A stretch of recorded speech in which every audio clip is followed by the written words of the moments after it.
งานสายน้ำแดงจัดให้สุดสาย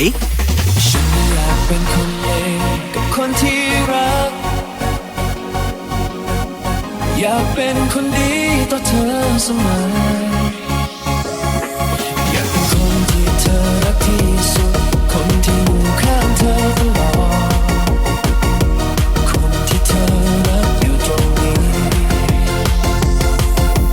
ทางที่ฉันเดินทำไมมันมืดนัก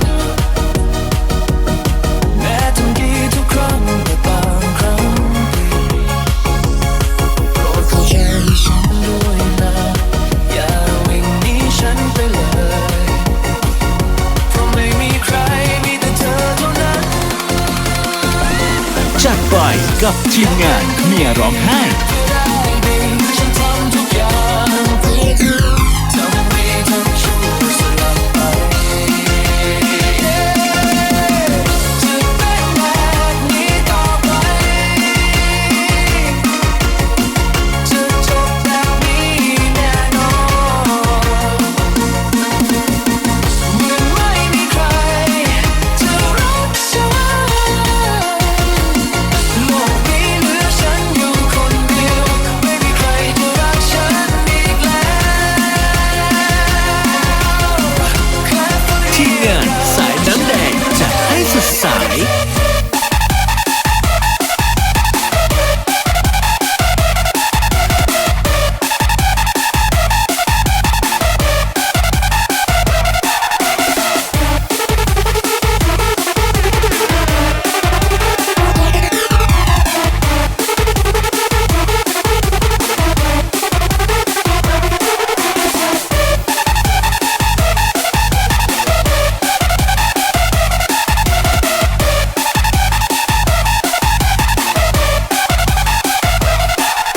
ทีมงานสายน้ำแดงจัดให้สุดสายแม้ว่าฉันตายไป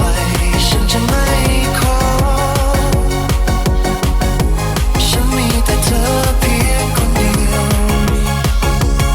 ถ้าเวลาหวนกลับมาไปทำดีเพื่อดีฉันจะอยู่กับเธอไม่เหมือนวันนี้จะเป็นแบบนี้ต่อไปจะจบแบบนี้แน่นอนเมื่อไม่มีใครจะรักฉันโลกนี้เหลือฉันอยู่คนเดียวทีมงานสายน้ำแดงจัดให้สุดสาย